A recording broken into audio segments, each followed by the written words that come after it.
2023-এর vote শেষ হয়ে গেছে আজকে 2 বছর। রাজ্যে সরকার বিজেপি সরকার প্রতিষ্ঠার দ্বিতীয় বছর উদযাপন করতে চলেছেন।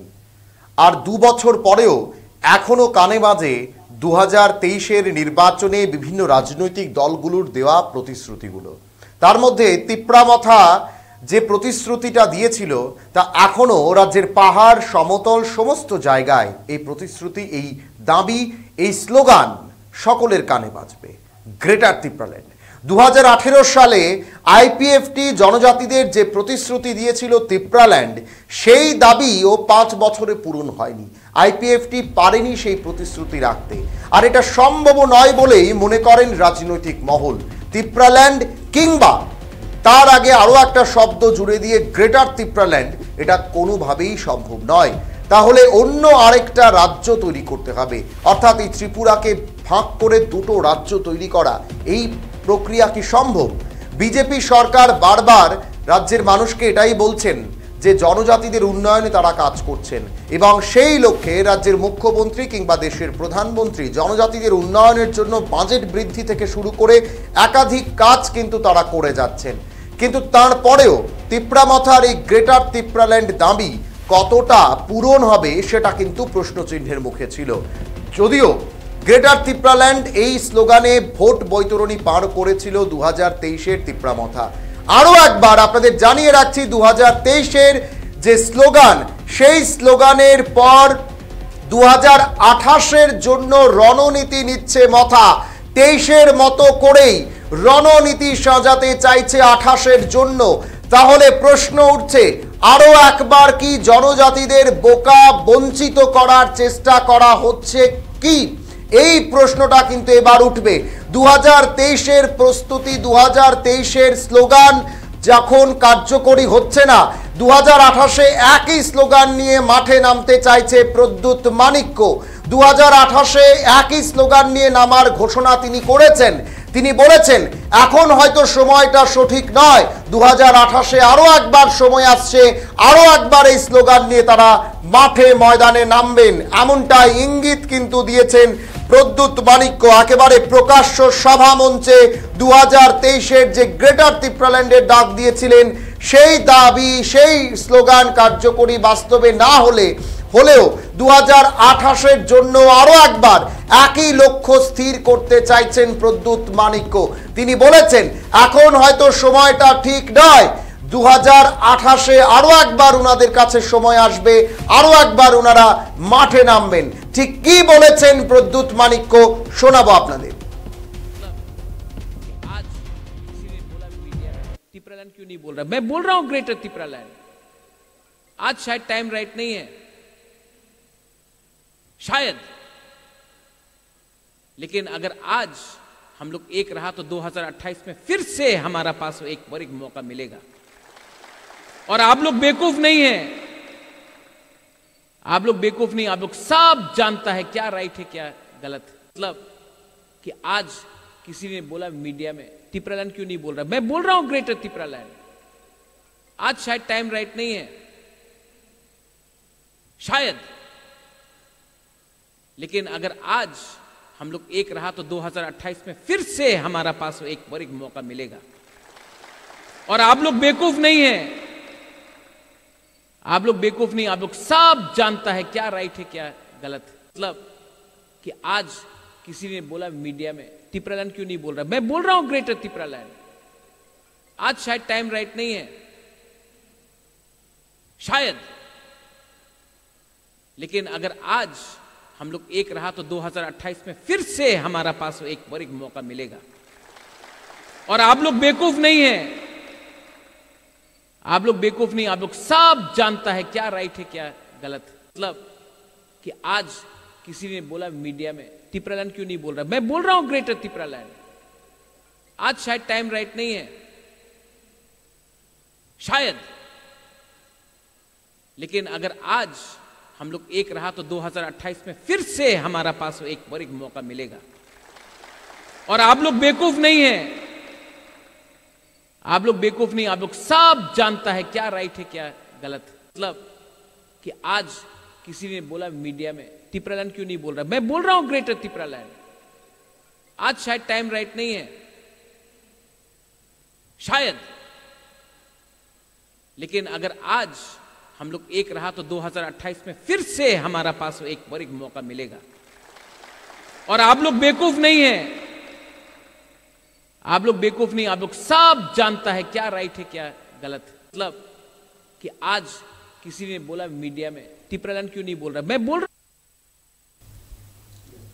আপনারা শুনলেন প্রদ্যুৎ কিশোর দেববর্মনের বক্তব্য। তিনি বললেন এখন হয়তো সময়টা সঠিক নয়, আরো একবার সময় আসছে 2028-এ আরো একবার তারা এই দাবিকে নিয়ে মাঠে নামতে চাইছেন।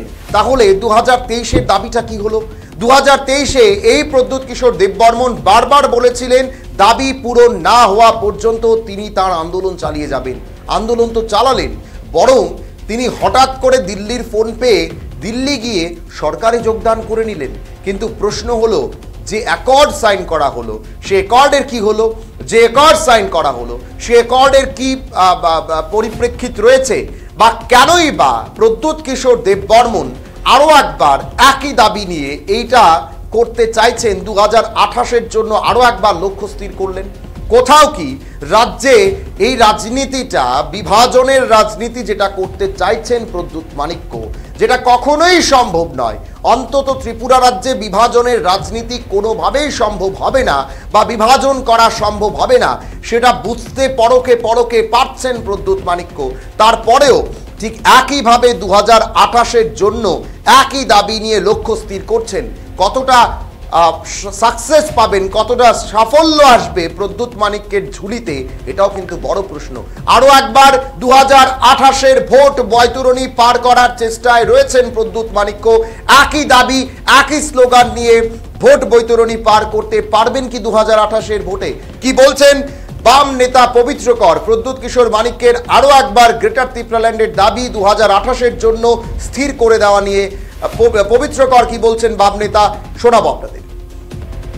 কিছুদিন আগে প্রদ্যুৎ কিশোর দেববর্মন ত্রিপুরামথা দলের তাদের একটি যুব সংগঠনের বৈঠকে রাজধানীর একটি প্রেক্ষাগৃহে দাঁড়িয়ে তিনি বলেছেন 2023 সালে জনজাতিদের যে প্রতিশ্রুতি প্রদ্যুৎ কিশোর দেববর্মন দিয়েছিলেন, গ্রেটার ত্রিপুরাল্যান্ড তারা যদি ক্ষমতায় আসে বা তাদের যদি ক্ষমতায় আনা হয় তাহলে তারা সেটা পূরণ করবেন। বর্তমানে প্রদ্যুৎ কিশোর দেববর্মন বিরোধী আসন থেকে সরকারে রয়েছেন, তাদের সঙ্গে বিভিন্ন চুক্তি একাধিক বিষয় করছেন। যখন তিনি এই প্রতিশ্রুতি যখন পূরণ হলো না, উনি 2028-এর বিধানসভা নির্বাচনের জন্য ত্রিপুরামথা দলকে আরো একটি টার্গেট সেট করে দিলেন বা ইস্যু সেট করে দিলেন। 2028-এ তারা এই দাবি পূরণ করবেন, অর্থাৎ এখন তাদের জন্য সময় সঠিক নয়, 2028-এ তাদের জন্য আরো সময় অপেক্ষা করছে। কোথাও কি এই ইস্যুটাকেই কেন্দ্র করে বা সেটাকে ভর করে নির্ভর করে তারা আরো একটা ভোট বৈতরণী পার হওয়ার চেষ্টা করছেন বা রাজ্যের জনজাতিদের বোকা বানানোর চেষ্টা করছেন? কি বলবেন? একটা জিনিস খুব স্পষ্ট, বিজেপি দল ক্যালকুলেটেড ওয়েতে 2018-তেও তাই করেছিল। তাদের তৈরি আইপিএফটিকে দিয়ে ত্রিপুরাল্যান্ডের দাবি ডিমান্ড করেছিল এবং বামফ্রন্টের অবস্থান এবং আমরা 20তম সংবিধান সংশোধনের মধ্য দিয়ে সিট পাওয়ার বাড়াবার জন্য এই দাবি করে আসছিলাম। এটা কোনোদিন সম্ভব না ত্রিপুরাতে আর দুটি আলাদা স্টেট হওয়া। তখন বিজেপি তাকে নিয়ে সেখানে রাস্তায় বসালো এবং একটা অরাজক পরিস্থিতি তৈরি করার চেষ্টা করছিল। বামফ্রন্ট খুব বুদ্ধিমত্তার সঙ্গে তখন এটাকে মোকাবিলা করেছিল এবং শেষ পর্যন্ত গিয়ে সেন্ট্রাল গভর্নমেন্ট তাকে ডাকলো, ডেকে এসে বললো যে পেয়ে গেছি আমরা। ওরা এসে বিজেপির সঙ্গে যোগাযোগ করলো এবং তখনই যে আমাদের উপজাতি ভোটটার ডিভিশন হলো ইলেকশনের পক্ষে থেকে এই জাতীয় উন্নয়নের ভিত্তিতে আমাদের আসল নির্বাচনে যে আমরা যে হারলাম তার একটা অন্যতম প্রধান কারণ। ঠিক একই বিষয়ে 23-এর নির্বাচনে প্রদ্যুৎ কিশোর আরো সুচতুর রূপে প্রথম তো আমাদের সঙ্গে কথা বলেছে, কংগ্রেসের সঙ্গে কথা বলেছে এবং কংগ্রেস থেকে তাকে ডাইভার্টই করেছে বিজেপি, যে ট্রাইবেল ভোটটাকে আইপিএফটি যে কাজটা করেছিল, আইপিএফটির কোনো শক্তি নেই, সমর্থন নেই, তাহলে করতে হবে। এবং স্লোগানও মনে হচ্ছে ঠিক করে দিয়েছিল ত্রিপুরাল্যান্ড এবার হয়ে গেছে, আবার কি করবে গ্রেটার ত্রিপুরাল্যান্ড।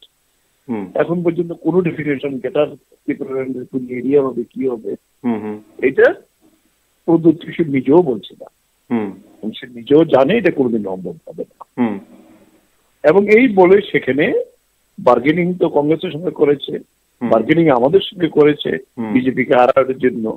সে অর্থাৎ বার্গেনিং করে বিজেপির কাছ থেকে আরো বেশি আদায় করার জন্য টাকা এবং সমস্ত ব্যক্তিকে 23-এর নির্বাচনের প্রাক মুহূর্তে রাত্রি 3টায় তাকে উঠিয়ে নিয়ে গিয়েছিল, যেটা খবর আপনাদের বিভিন্ন মিডিয়াতে।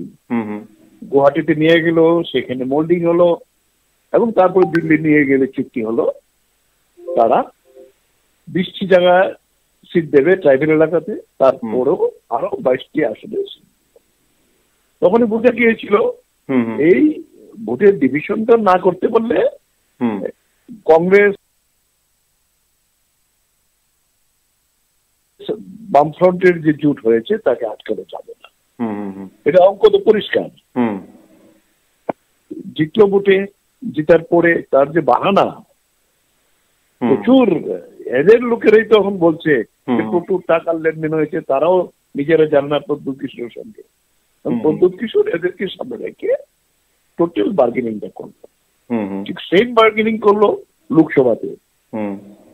বার্গেনিং করলে আসলে বিজেপির লোক তিনি বোনকে মাথা থেকে ক্যান্ডিডেট করলো, কিন্তু সিম্বল কার বিজেপি, যে সিম্বলে হয় সে তো সেই দলেরই হয়। এই তো নিয়ম ডেমোক্রেসিতে। ঠিক সেখানে দাঁড়িয়ে পার্লামেন্টের নির্বাচনে এই খেলা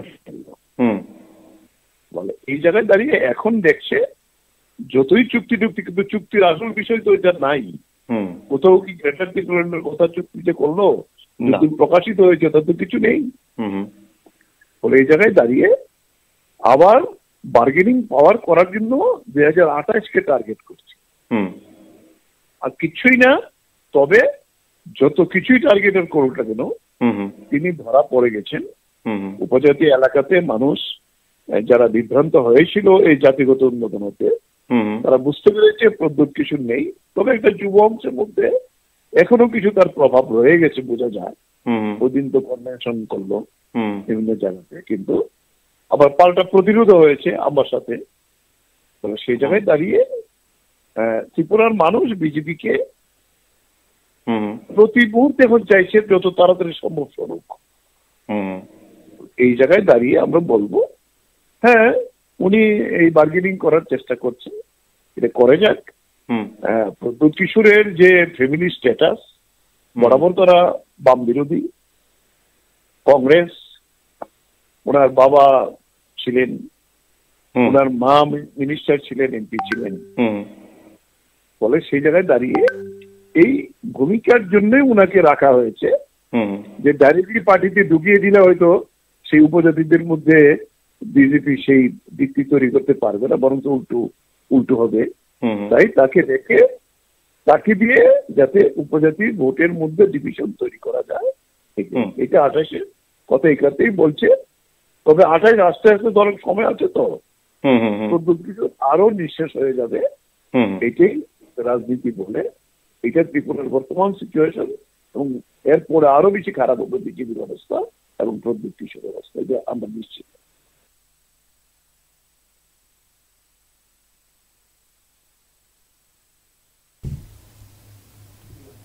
আপনারা শুনছিলেন বাম নেতা পবিত্র করের বক্তব্য। যেভাবে 28-এর জন্য লক্ষ্য স্থির করলো প্রদ্যুৎ মাণিক্য, 2023-এর স্লোগান, 2023-এর যে স্লোগান, যে প্রতিশ্রুতি নিয়ে তিপ্রামাথা মাঠে নেমেছিল গ্রেটার ত্রিপুরাল্যান্ড, সেই স্বপ্ন এখনো যখন পূরণ হয়নি, 2028-এর জন্য আরও একবার তিনি কিন্তু সেই লক্ষ্য স্থির করে কোথাও কি প্রশ্ন এবার হবে না যে জনজাতিদের যে ভাবাবেগ, জনজাতিদের যে আশা, সে সমস্ত কিছু নিয়ে খেলা করার চেষ্টা করছেন। যেখানে রাজ্য সরকার জনজাতিদের জন্য ঢালাও হারে একাধিক প্যাকেজ দেওয়া, তাদের উন্নয়নের জন্য প্রকল্প দেওয়া ইত্যাদি কাজ করছে, সেখানে আলাদা করে অন্য একটা দাবি, এবং সেই দাবি যখন পূরণ হলো না, যখন সরকারে তারা সামিল হলো তিপ্রামাথা, ঠিক আরও একবার 2028-এ প্রদ্যুৎ মানিক্যের এই দাবি, এই কথা বলা কোথাও কি রাজ্যের জনজাতিদের জন্য আরও একটা খেলা বা আরও একটা প্রতিশ্রুতি দিয়ে প্রতিশ্রুতি ভঙ্গের জন্য প্রস্তুতি নিচ্ছে প্রদ্যুৎ মানিক্য? এই প্রশ্ন কিন্তু হবেই। কি বলছেন কংগ্রেস নেতা সুদীপ রায় বর্মন, কংগ্রেস বিধায়ক সুদীপ রায় বর্মন এই প্রসঙ্গে শোনাব। আপনি ত্রিপুরামথার যিনি সুপ্রিমো প্রদ্যুৎ কিশোর দেববর্মন, ওনার একটা বক্তব্য হয়তো আপনি শুনেছেন 2-3 দিন আগে। তিনি আগরতলা শহরে দাঁড়িয়ে একটি প্রেক্ষাগৃহে তিনি বলেছেন যে মথার হয়তোবা এখন সময়টা একেবারেই অ্যাপ্রোপ্রিয়েট নয়, কিন্তু 2028 আবার আসছে, বিধানসভা নির্বাচনের সময় আরো একবার ওনারা জোরালো করতে চাইছেন গ্রেটার ত্রিপুরাল্যান্ডের দাবি। কোথাও কি প্রদ্যুৎ কিশোর দেববর্মন এখন 2023-এর ভোট বৈতরণী পারের পর, যখন ওনার প্রতিশ্রুতি যেটা জনজাতিকে দিয়েছিলেন সেটা পূরণ করতে না পেরে 2028-এর আবার নির্বাচনের যে বৈতরণী সেটা পার হওয়ার কি চেষ্টা করছেন? এই বক্তব্যের মাধ্যমে কি এটাও কোথাও বলার চেষ্টা করেছেন কিনা, কি বলবেন আপনি? না, আমি ওনার বক্তব্য প্র্যাকটিক্যালি আমি শুনিনি, তো খানিকটা আপনার মুখ থেকে শুনলাম, কারণ উনি বক্তব্য এক এক সময় এক এক রকম বক্তব্য রাখেন। তো পাবলিকের মেমোরিটা খুব শর্ট লিভ, তো এটার সুযোগ নিয়ে উনি মানুষকে, আমি বলবো উনি না চাইলেও কিন্তু মানুষ প্রতারিত হচ্ছে। হয়তো উনি চান না মানুষ প্রতারিত হোক, কিন্তু ওনার কার্যকলাপে মানুষ প্রতারিত হচ্ছে, এবং প্রতারণার সম্পূর্ণ দায়ভার আমাদের বিজেপি নেতৃত্বাধীন কেন্দ্রীয় সরকার এবং রাজ্য সরকার এর উপর আমি দায়িত্ব দিতে চাইছি। দেখুন, গত মার্চ মাসের 2 তারিখ একটা ত্রিপ্রাসা অ্যাকর্ড স্বাক্ষরিত করেছেন, এবং আমাদেরকে বলা হলো যে 6 মাসের মধ্যে যে সমস্যাগুলো নিয়ে ওখানে উত্থাপিত হয়েছে তার সমাধান তা কেন্দ্রীয় সরকার করে দেবেন। তো এখন মার্চ মাসের 2 তারিখ গিয়ে আরেকটা মার্চ মাসের 2 তারিখ আমরা পার হয়ে গেলাম, এখন অবধি কোনো ইতিবাচক পদক্ষেপ নিতে কেন্দ্রীয় সরকারের তরফ থেকে আমি দেখিনি। বরঞ্চ ইন দ্য মিন টাইম কি হয়েছে,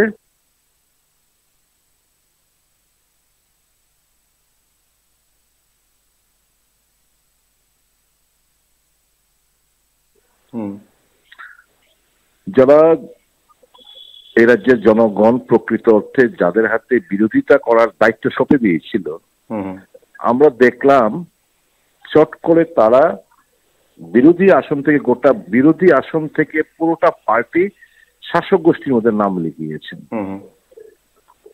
তো স্বাভাবিকভাবেই এটা থেকে পরিষ্কার আমি বলতে চাই যে এ রাজ্যের ত্রিপ্রাসা জাতিগোষ্ঠীকে তারা অসম্মানিত করেছেন।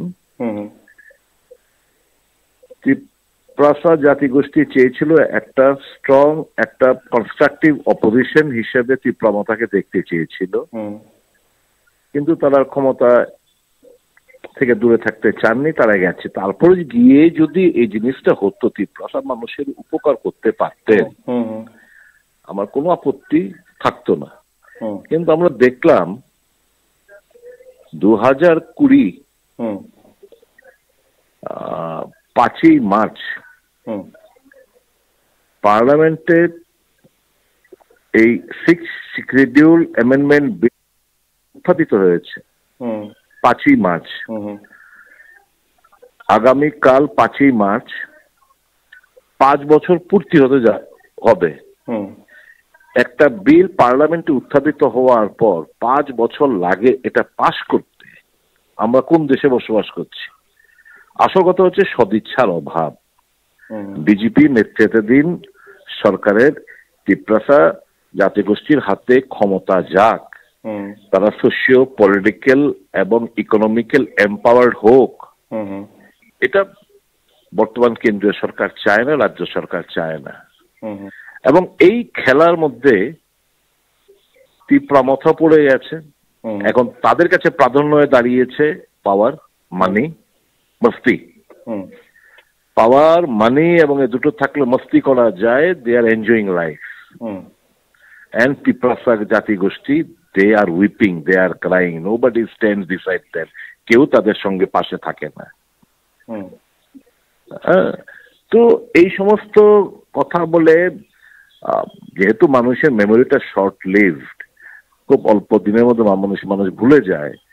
তো তিপ্রাসা জাতিগোষ্ঠী আমি বিশ্বাস করি আস্তে আস্তে বুঝতে শুরু করেছেন যে as to what is what, এবং এর খেসারত আগামী দিন দিতে হবে বিজেপিকে এবং তিপ্রামথাকে। আমি শুধু তিপ্রাসা জাতিগোষ্ঠীর কাছে এতটুকুই বলবো, ইট ওয়াজ দ্য কংগ্রেস পার্টি যে উনি যারা এডিসি আপনাদের হাতে দিয়েছে 6 শিডিউল সংবিধান সংশোধন করে 6 শিডিউলের মাধ্যমে, এই 17 থেকে 20খানা সিট কংগ্রেস নেতৃত্বাধীন সরকার করেছে। কংগ্রেস বনাধিকার আইন এনেছে, কংগ্রেস কাজের অধিকার দিয়েছে, স্বাস্থ্যের অধিকার, খাদ্যের অধিকার সবগুলো কংগ্রেসই দিয়েছে। তিপ্রাসা জাতিগোষ্ঠীর উন্নয়ন যতটুকু হয়েছে এগুলো হচ্ছে কংগ্রেসের দেন। এবং এই এতেও খুশি নন, কংগ্রেস 2011 সাল থেকে শুরু করেছিলেন এই সংবিধান 73তম সংবিধান সংশোধন হয়েছে, 74তম হয়েছে, পঞ্চায়েত হয়েছে, আরবান হয়েছে। কাজে 6 শিডিউল অ্যামেন্ডমেন্টের মাধ্যমে আরো বেশি করে এম্পাওয়ারমেন্ট এটিসির হাতে, যাতে করে তিপ্রাসা জাতিগোষ্ঠী সোশিও ইকোনমিক এবং পলিটিক্যাল এম্পাওয়ারমেন্ট হয় সেদিকে লক্ষ্যে কাজ করেছিলেন। কিন্তু তখনকার রাজ্য সরকার এই বিলটাকে, ড্রাফট বিলটাকে তারা আটকে রেখেছিলেন এবং মানে 2014 সালে তো আমরা ক্ষমতাচ্যুত হয়ে যাই কংগ্রেস দিল্লিতে। তা ঠিক প্রাক মুহূর্তে এটা পাঠিয়েছিলেন স্ট্যান্ডিং কমিটিতে, পাঠিয়ে এগুলো রিপোর্ট আনতে আনতে আমাদের ততক্ষণে আমাদের সরকার উৎখাত হয়ে গেছেন দিল্লিতে, এই বিলটার পাস হয়নি।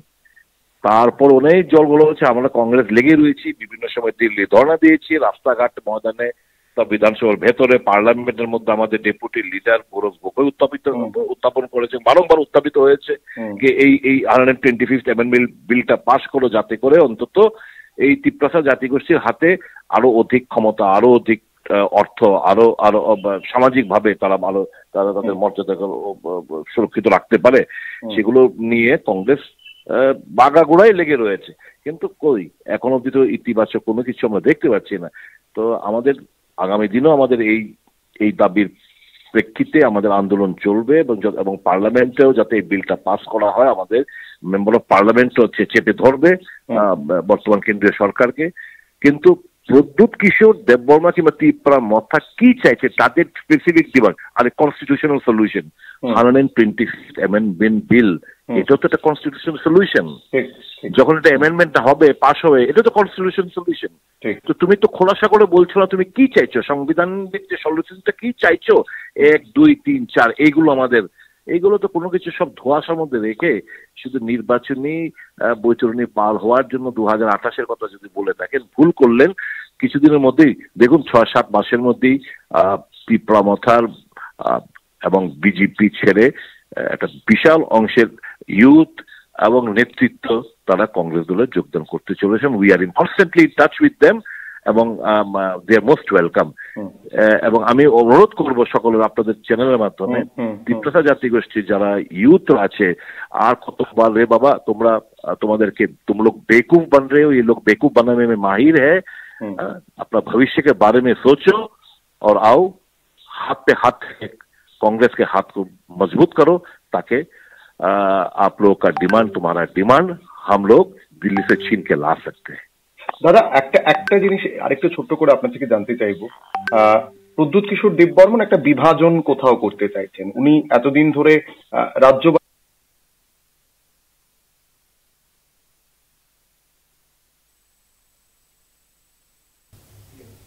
আপনারা শুনছিলেন সুদীপ রায় বর্মনের বক্তব্য। প্রদ্যুৎ কিশোর দেববর্মনের বলা বক্তব্যের প্রতিক্রিয়ায় সুদীপ রায় বর্মন বলছেন, এখনো পর্যন্ত গত বছর সাইন হওয়া যে একর্ড, সে একর্ডেরই কিছু একটা হলো না। তিনি আবার 28-এর জন্য লক্ষ্য স্থির করছেন। কোথাও কি নির্বাচনী বৈতরণী পার হওয়ার জন্য পুনরায় আরও একবার এই ছলটা তিনি করতে চাইছেন? ঠিক এভাবেই নিজের প্রতিক্রিয়া দিলেন। তিনি বললেন জনজাতিদের উদ্দেশ্যে যে এই ছলে যেন আর কেউ পা না দেয়, কোনোভাবেই যেন বিভ্রান্ত না হয়, ঠিক এভাবেই নিজের বক্তব্য রাখলেন সুদীপ রায় বর্মন, কংগ্রেস বিধায়ক। আরও একবার আপনাদের জানিয়ে রাখছি, সভা মঞ্চ থেকে প্রদ্যুৎ কিশোর দেববর্মনের আরও একবার গ্রেটার ত্রিপুরাল্যান্ডের ডাক। তিনি বললেন এখনো হয়তো সময় আমাদের হাতে সঠিকভাবে নেই, 2028-এ আরও একবার সময় আসছে, তখন আরও একবার লড়াইয়ে সবাইকে নামতে হবে। ঠিক কোথাও কি ভোট বৈতরণী পার হওয়ার জন্য 2028-এ আরও একবার ভোটের ডাকে, ভোটের জন্য কোথাও কি তিনি নিজের এই দাবিটাকে পুনরায় আরও একবার বাজারে নিয়ে আসতে চাইছেন গ্রেটার ত্রিপুরাল্যান্ড বলে কোথাও কি ভোট বৈতরণী পার হওয়ার চেষ্টা করবেন প্রদ্যুৎ মাণিক্য? এই প্রশ্নটাই কিন্তু ওনার এই বক্তব্যের পর জোরালো হচ্ছে। সময় এখন ছোট বিজ্ঞাপন বিরতির, সঙ্গে থাকুন।